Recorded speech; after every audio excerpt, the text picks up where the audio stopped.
할렐루야! 한번 따라서 하시겠습니다. 내 제사함을 받았느니라. 예, 내 제사함을 받았느니라. 이와 같은 제목으로 마가복음 2장 1절로 12절에 말씀을 근거해서 아침에 오전에 함께 은혜를 나누도록 하겠습니다. 자, 우리 예수님께서 태어나시기는 베들레헴에서 태어나셨는데 30평생을 나사렛 동네, 저 북쪽 갈릴리 북쪽 지역 나사렛 동네에서 거기서 이제 어린 시절을 보내시고 개인적으로 그렇게 30년을 목수의 아들로 또 목수로서 예수님이 그렇게 이제 생활하시다가 하늘 아버지의 뜻에 따라 이제 드디어 하늘의 때가 와서 이제 공생의 3년 반의 사역을 시작하실 때에 예수님은 제 첫 번째 고향은 나사렛이지만 두 번째 그 마음의 고향은 저 갈릴리 호수 서북 쪽에 있는 가버나움이라는 지역을 예수님께서 제2 고향으로 삼으시고 그 가버나움을 거점으로 해가지고 이 북부 갈릴리 지역을 이제 선교하시는 그러한 내용인데, 오늘 이 본문 말씀은 예수님께서 이 가버나움 그 건너편, 호수 건너편에서 복음을 전하시다가 돌아오셨어요. 복음을 전하실 때 각세 병자들, 귀신 들린 자들, 여러 가지 문제 있는 자들이 예수님께 오면 무조건 해결이 되니까, 치료 안 받고 또 모든 문제가 해결되니까 예수님께 이렇게 모여들었는데, 예수님께서 오늘 여기 1절에 보니까 사역을 이제 마치시고 잠시 오셨어요. 돌아오셨어요. 가버나움 집에 이제 오셨는데, 이 집이 베드로의 집인지 예수님이 단독으로 이렇게 거주하는 집인지 자세히는 알 수 없지만 성경학자들은 대부분이 예수님께서 기거하는 집이다 이렇게 이제 보고 있는데요. 그 집에 오셨는데 또 소문이 난 거예요. 예수님이 돌아오셨다. 그래가지고 막 동네방네 소문이 나가지고 여기 보니까 2절에 많은 사람이 모여서 문 앞까지도 들어설 자리가 없게 되었는데, 예수님이 그렇지 않아도 사실 예수님도 육체를 입고 계시기 때문에 굉장히 피곤하시거든요. 예수님도 좀 쉬셔야 돼요. 쉬셔야 되는데 또 사람들이 이렇게 몰려오니 예수님은 또 우리 사람들을 보면 너무 불쌍하고 짠하고 국리를 여기는 그런 마음 때문에 외면하실 수가 없는 거예요. 그래서 예수님께서 오늘 여기 보니까 또 하늘의 그 하늘 복음의 말씀, 하나님의 도를 여기 오늘 말씀하시면서 이제 전파하시는데, 자, 집 안에도 사람이 가득, 문 밖에도 사람이 가득, 집 밖에도 집 주변에도 가득 사람이 꽉 찼어요. 저는 이 대목을, 이 장면을, 이 이야기를 이렇게 생각해 보면, 제가 중국에서 20년 사역할 때 처음에 이제 중국 시골 농촌에 들어갔을 때 초가집에서 5명으로 한족인데 우리말을 못해요. 처음에는 통역하는 우리 조선족 형제를 통해서 통역해서 교회 사역을 이렇게 목회 사역을 하는데, 초가집에서 하는데 거기 이제 시골에는 이제 이렇게 우리 이제 조선 사람들, 조선 그 초가집은 온돌이 다 깔렸잖아요. 근데 이제 거기는 집 구조가, 한족들은 딱 들어가면은 집안이 이렇게 평평해요. 그리고 잠자는 곳만 한 지면에서 한 50cm, 70cm 이렇게 높이 이렇게 캉이라 그래가지고 온도를 이렇게 놨어요. 그래서 거기에서 들어 누워 사람이 자면, 많이 누우면 7명. 그래서 이제 거기에 잠자는 곳이고, 밥도 거기서 이제 먹고. 그리고 이제 바닥은 의자를 놓고 앉는 그런 구조예요. 그래서 집회를 거기서 이렇게 하면, 방 안에 보통 따닥따닥 앉아가지고 앉으면 15명. 그래 이제 서 있는 사람까지 하면 한 18명 이렇게 하는. 또 옆에 이제 문이 있으니까 부엌이 있어요. 부엌에도 한 20여 명.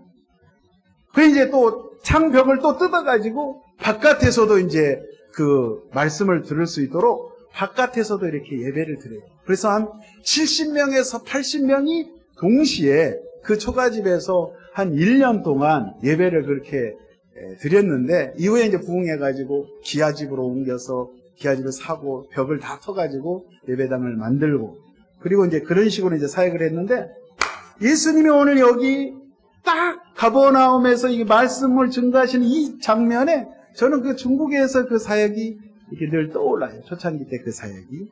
그래서 정말 예수님이 가는 곳은 사람들이 그냥 구름대와 같이 인산인해를 이루고, 정말 사람들이 옴짝달싹할 수 없을 처럼 빽빽하게 콩나물 시루처럼 그렇게 이제 모여서 예수님의 말씀을 이렇게 듣고 있는데, 오늘 여기 3절에 보니까 한 중풍병자를 4사람이 메어가지고 예수님께로 오는데, 문 앞까지 사람이 꽉 찼어요. 들어갈 수가 없는 거예요. 그래서 오늘 여기 말씀해 보니까 지붕에 올라가가지고 이 천장 지붕을 뜯어가지고 중풍병자를 그 들것의 침상을 줄로 내려가지고 예수님께 치료함을 받기 위해서 그런 행동을 했어요. 이 말씀을 이렇게 곰곰이 묵상을 해보면, 중풍병자 그러면 실질적으로 이제 오늘 여기 말씀에 육체적으로 진짜 마비가 돼가지고 정말 몸을 가눌 수가 없기 때문에 본인의 힘으로는 걸어갈 수도 없고 일어날 수도 없고 예수님께 소문을 들었어도 찾아갈 수도 없는 형편의 그 친구들인지 친척들인지는 모르겠지만, 지금 이 동행하는 사람들이 이 사람을 데려다가 예수님께 이렇게 내린단 말이에요. 근데 이 중풍병이라는 것은 이 말씀을 곰곰이 묵상을 해보면 실질적으로 이 중풍병이라는 그 의미 가운데 육체적인 병, 마비된 병도 있지만 영적으로 마비된, 정신적으로, 혼적으로 마비된 그때 당시에 이스라엘 백성들의 어떤 처지를 말해주는 거예요. 왜냐하면 당시에 유대교의 귀족이라고 할 수 있는 종교 지도자들, 대제사장, 수많은 제사장, 바리새인들, 율법사들, 서기관들, 이런 사람들이 워낙 부패했기 때문에 하나님의 말씀이 계시가 떨어져도 그 말씀을 들을 수 있는 영적인 귀가 열려지지 않았기 때문에 이 사람들이 어떻게 보면은 율법화돼가지고 형식화되어서 몸은 성전에 와 있는데 마음은 세상에 가 있고 물질에 가 있고 탐욕이 가득해서 정말 이스라엘 백성들을 하나님의 말씀으로 잘 이끌어야 되는 그런 위치에 있는 사람들이 그렇게 백성들을 이끌지 못하기 때문에 이스라엘 백성들이 당시에 그렇게 영적으로 마비된 이 중풍병자와 같은 그러한 상황 가운데 놓여 있었다는 것을 어떻게 보면은 이 장면, 이 사건을 통해서 주님께서 우리에게 말씀을 해 주시고 계시는 거예요. 또 한 가지는 오늘 여기 많은 무리들이 있는데 예수님께 들어가긴 들어가야겠는데 많은 무리 때문에 가로막혀서 들어갈 수 없는 상황이 벌어졌어요. 오늘날도 마찬가지입니다. 이 말씀이요, 예수님께로 우리가 가기를 원하는데 예수님 앞에 들어가지 못하도록 그 길을 막고 있는 것이 혹여 예수 믿는 저와 여러분이 아닌가, 그 중에 그 무리 가운데 한 사람이 아닌가 생각해 볼 필요가 있다는 거예요. 왜냐하면 우리 지금 이 시대의 한국 교회 상황을 볼 때 세상적으로 믿는 사람이나 안 믿는 사람들이 볼 때 기독교를 개독교라고 욕을 하고 있어요. 뉴스에 안 좋은 사건 다 보면 다 기독교, 목사 아니면 장로, 집사, 권사, 성도. 그러니까 세상적으로 고개를 들 수 없는 그런 상황 가운데 우리가 살아가고 있는데 정말 하나님 앞에 회개해야 될 줄은 믿습니다. 누구를 먼저 탓하기 전에 내 자신, 주여 내 탓입니다. 아버지여 내 탓입니다. 나는 직분을 받았는데 하나님 내가 이것을 감당하지 않는, 사명 감당하지 않은 내 탓입니다. 목사로서, 선교사로서, 장로로서, 권사로서 주여, 내가 이것을 감당하지 못한 나의 실수, 나의 잘못, 나의 죄 때문입니다. 아버지 용서하여 주옵소서. 우리가 이 한 주간 이제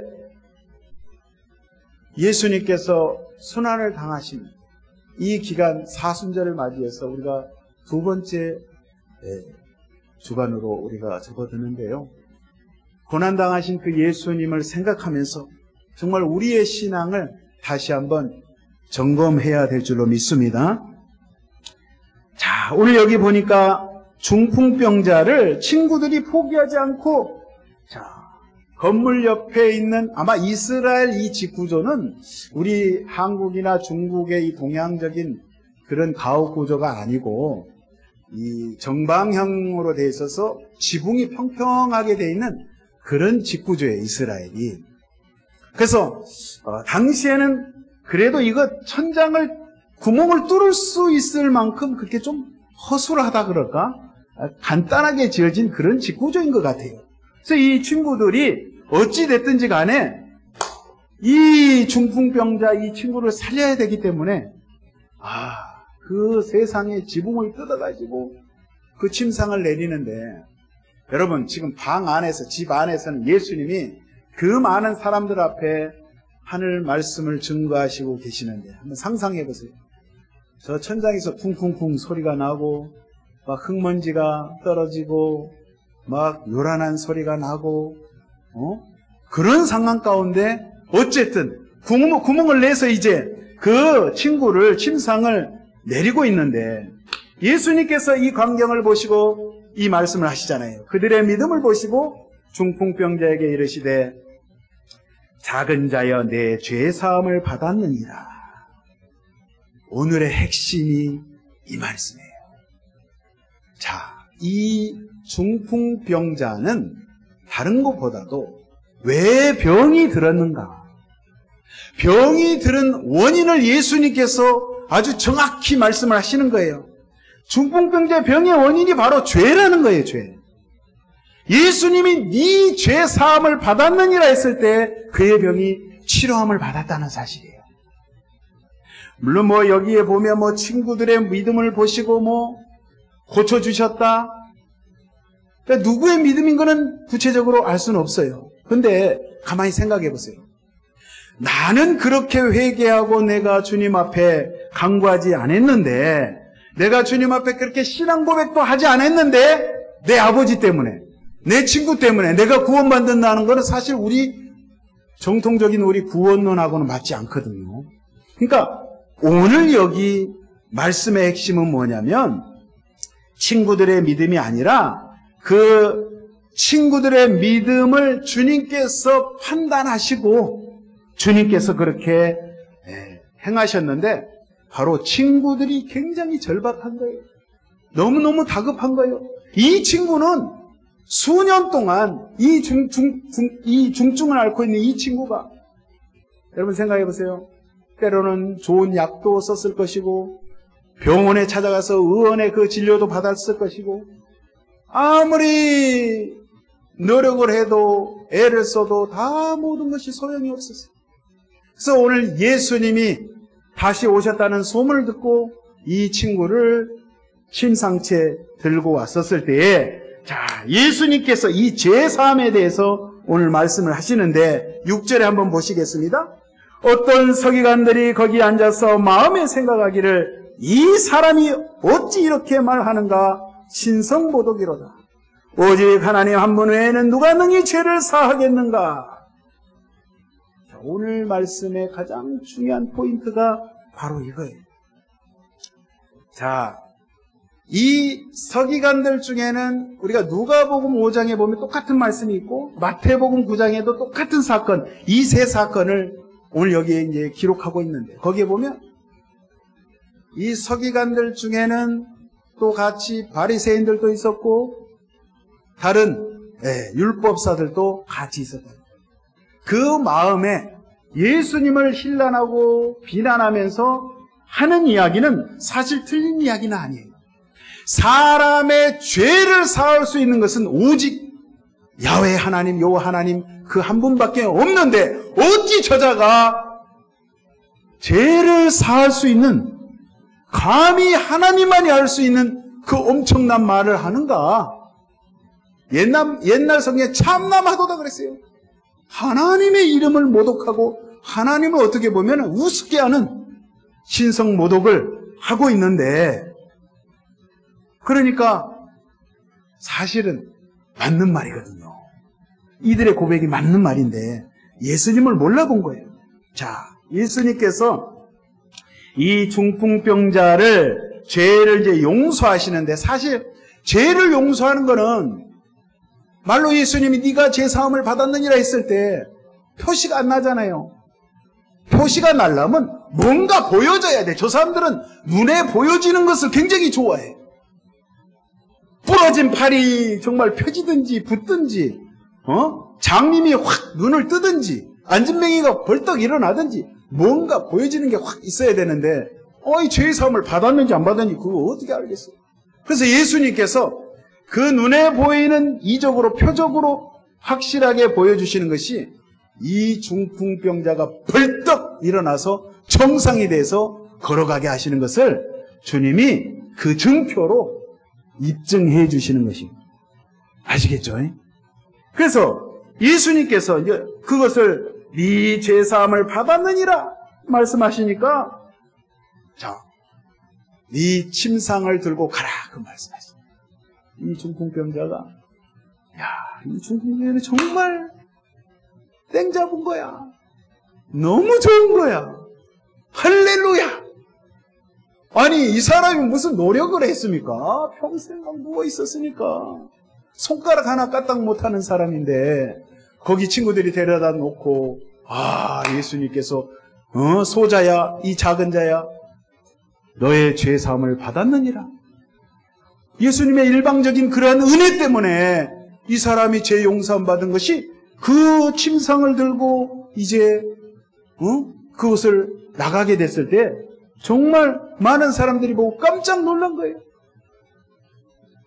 여러분, 이 성경 말씀을 우리가 볼 때 이 사건의 주인공은 바로 예수님이라는 사실. 많은 사람들이 그 친구, 내 친구의 초점을 맞춰서 그래도 그 친구들이 노력을 하고 애를 쓰고 믿음을 보였기 때문에 그렇게 그 친구가 낫지 않았느냐라고 이야기하지만, 사실 중요한 거는 예수님께서 이 죄사함의 권세가 예수님께 있다는 것을 보여주시기 위해서 오늘 가장 큰 이 사건, 이 중요한 사건을 여기에 기록해 놓은 거예요. 그러니까 여러분이 이 기사의 초점을 저와 여러분이 놓치면 안 된다는 사실이에요. 자, 예수님께서 마태복음에도 보면 세 가지 권세에 대해서 말씀을 해요. 팔복에서 그 하늘나라의 말씀을 증거하실 때 사람들이 들어보니까 이거는 처음 듣는 말이야. 그 가르치는 말씀에 권세가 있는 거예요. 그래서 예수님은 가르치는 권세가 있다고 기록을 하고 있어요. 두 번째는 오늘 이 사건처럼 마태복음 9장에 보면 예수님은 우리 사람들의 죄를 속하는 이 속죄의 권세, 죄사함의 권세를 가지고 있다는 사실. 또 세 번째는 예수님께서 이제 승천하시기 전에 제자들에게 하늘과 땅의 권세를 가지고 있다는 것을 말씀하시고 그렇게 선포하시고, 천하 세상 만국을 내가 통치하는 권세를 가지고 있다. 세상을 다스리는 권세를 가지고 있다. 이 다스리는 권세를 말씀을 하셨어요. 이 세 가지를 말씀하셨는데 이 세 가지 중에 가장 중요한 것이 오늘 우리의 죄를 사하시는 죄사함의 권세를 예수님이 가지고 있다는 사실. 여러분 동의하십니까? 그래서 예수님이야말로 그분이 하나님의 아들이시고 그분이 하나님이라는 사실을 바리새인들과 이 서기관들은 알지 못했다는 거예요. 감사하게도 우리 순복음 덕영교회 성도님들은 이 진리를 우리가 알고 있다는 사실, 그리고 믿고 있다는 사실, 믿어진다는 사실이 얼마나 감사한지. 여러분, 우리가 예수님의 그 제사함의 그 권세, 그걸 인정하지 않으면 우리는 정말 갈 곳이 없는 거예요. 과거에 이스라엘 백성들이 본인들이 지은 죄를 가지고 성막에서 또 예루살렘 성전에서 짐승을 끌고 와가지고 하나님이여, 제가 어젯밤에 간음죄를 지었습니다. 주여, 제가 살인죄를 지었습니다. 정말 제사장 앞에 그 짐승을, 염소를, 양을 끌고 와가지고 눈물을 흘리면서 부들부들 떨면서 그 앞에서 양을 잡고 각종 짐승을 잡을 때 사지를 잘라내고 내장을 끄집어내고 피가 철철 흐르는 그 짐승을 번제단에 올려놓고 불로 하나님 앞에 희생의 번제 제사를 불에 태워서 그렇게 하나님 앞에 죄를 지을 때마다 저와 여러분이 지금 시대에 똑같은 그러한 희생의 제사를 구약시대 때처럼 만약에 한다 하면 여러분, 얼마나 번거롭고 얼마나 힘들겠어요. 이 덕경교회 생각해 보세요. 우리 집사님, 권사님, 이동국 목사도 그렇고 짐승을 끌고 와서 얼마나 번잡하고 막 여기 소똥 개똥 냄새 나고 막 난리일 거예요. 얼마나 불편해.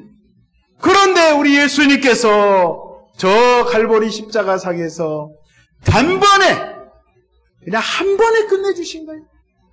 저와 여러분을 살리시기 위해서. 머리에 가시 면류관을 쓰시고 두 손과 두 발에 대못에 박히시고 피를 흘리시고 그 옆구리에 창에 찔리시고 그 고난 고초를 당하시면서 그 고통 가운데 절규하시면서 내가 다 이루었다. 너희는 염려할 것이 없다. 예수 십자가 예수의 이름, 예수 보혈을 의지하면 너희가 다 죄사함 받고 하나님의 백성이 된다. 우리를 위해서 죽으시고 부활하신 그 예수님을 우리가 믿고 따를 때 주님께서 그 무거운 죄의 문제, 인생에 우리가 해결할 수 없는 그 문제를 주님께서 해결해 주셨으니 얼마나 감사한지요. 여러분, 세상의 종교는 이 죄의 문제를 해결하지 못해서 산에 가서 돌을 닦고 사막 광야에 가서 그 수행을 하고 도덕으로 철학으로 학문으로 윤리로 도덕으로 그렇게 애를 쓰고 그렇게 노력을 해도 애매모호한 답을 얻을 수 없는 그러한 인생을 살아가고 있는데 우리 기독교 저와 여러분들, 예수를 믿는 저와 여러분들은 너무나도 쉽게 너무나도 간단하게 예수 그리스도를 통해서 해답을 주셨다 이 말이에요. 그럼 얼마나 감사한지. 여러분, 로마서 8장 33절 이하에 보니까 이 말씀이 있어요. 누가 능히 하나님께서 택하신 자들을 고발하리요, 의롭다 하시는 이는 하나님이시니 누가 정죄하리요. 죽으실 뿐 아니라 다시 살아나신 이는 그리스도 예수시니 그는 하나님 우편에 계신 자요 우리를 위하여 강구하시는 자십니다. 하나님이 우리를 의롭다 하는데 누가 우리를 죄 있다고 그래 너는 죄인이야 너는 죽을 자야 정죄할 수가 있겠냐 이 말이에요. 하나님이 우리를 의인으로 칭의, 정말로 정의라고 그래요. 의로운 자라고 청해준다. 원래는 청할 수 없어. 의로운 자라고 말해줄 수 없어. 주의 말씀에 저울에 우리를 달아봤을 때 다 함량미달이에요. 아무리 똑똑하고 아무리 선행을 행한다 할지라도 하나님이 보실 때는 다 죄인인 거예요. 율법을 완벽하게 지킨다 한다 할지라도 마음속에 미워하는 죄, 음란한 죄, 우상숭배하고 탐욕하는 그 죄 때문에 아버지 앞에 갈 수 없는 다 똑같은 죄인들인데 주님께서 내가 너희를 사랑한다. 의인으로 내가 봐줄게. 주님의 품으로 주님께서 우리를 안아주신다는 사실. 그렇기 때문에 우리가 아버지 앞에 나아갈 수 있는 거예요. 하나님의 자녀로 당당하게 우리가 나갈 수 있는 거예요. 얼마나 감사한지. 할렐루야. 10절에 보니까 인자가 땅에서 죄를 사하는 권세가 있는 줄을 너희로 알게 하려 하노라. 인자가 누구예요? 예수님이신데 성경에 인자에 대한 말이 많이 나와요. 특히 마가복음에 대해서. 자, 인자는 사람의 아들 모습을 한 하나님의 아들이라는 사실이에요. 그분이 예수님이신데 그분이 이 땅에 오셔서 저와 여러분의 죄를 사하는 권세가 있기 때문에 우리를 용서하시고 용납해 주시고 관용하시고 품에 안으시고 그래 내가 알아. 너의 허물을 알아. 주님께서 끝없는 사랑, 영원한 사랑으로 우리를 품어주신다는 사실. 예수님이 인자라는 건요, 육신을 입고 이 땅에 오신 예수님, 인카네이션 성육신하신 그 예수님은 육체를 입고 이 땅에 오셨기 때문에 저희들의 형편, 처지, 입장을 누구보다도 잘 아셔요. 예수님이 주무시지 않으면 피곤하시고 드시지 않으면 배고픔을 느끼고 사람이 죽은 것을 보면 슬퍼하시고 통곡하시고 짠하게 생각하시고 예수님의 모습은 우리를 충분히 100% 우리를 이해하시고 그래서 우리를 옹호해 주시고 우리를 대변해 주시는 변호사의 역할을 주님이 감당하십니다. 그래서 우리 주님은 너무너무 좋으신 분. 그래서 우리 주님은 좋으신 분이라는 것을 여러분 잊지 마시고 그 좋으신 주님, 그 예수님을 삶 속에서 자랑하시고 홍보하시고 전도하시고 선교하시기를 예수의 이름으로 축원드리겠습니다.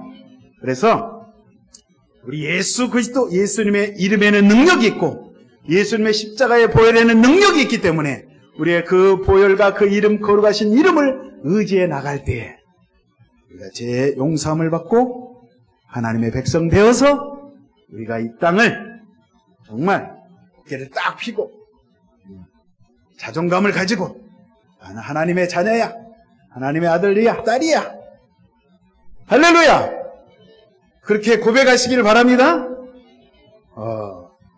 그러니까 절대 제가 늘 강조하지만 기죽지 마시고 특별히 우리 권사님들 딱 어깨를 펴시고 할렐루야, 하나님이 사랑하십니다. 이쪽 말로 겁나게 사랑하셔. 허벌나게 사랑하셔. 그래서 여러분 항상 나를 사랑하신 주님이 불꽃 같은 눈으로 나를 보고 계심으로 나는 항상 기쁘게 감사함으로 또 이 한 주간 정말 힘있게 출발하시기를 예수의 이름으로 축원드리겠습니다. 기도하겠습니다. 사랑의 주님 감사합니다. 우리의 흉악한 죄, 악한 죄를 주님께서 사해 주시니 너무나도 감사합니다. 죄 용서받은 저희들 하나님 백성 삼아 주셨사오니 아버지 이 한 주간도 아버지 예수 안에서 그저 주님께 감사하며 찬송하며 주님을 높이며 전도하며 살아갈 수 있는 아버지 행복한 시간들로 주여 인도하여 주시옵소서. 한 분 한 분을 만져주시고 저들의 가정을 붙잡아 주시고 예수의 이름으로 승리하는 한 주간 되게 하여 주옵소서. 감사하며 예수님의 이름으로 기도하옵나이다.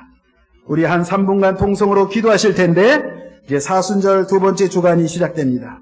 예수님의 고난을 기억하면서 우리가 우리 죄를 사해 주신 그 주님 앞에 감사의 기도를 우리 주여 한번 부르시고 통성으로 기도하도록 하겠습니다. 주여 하나님 아버지 고맙고 감사합니다.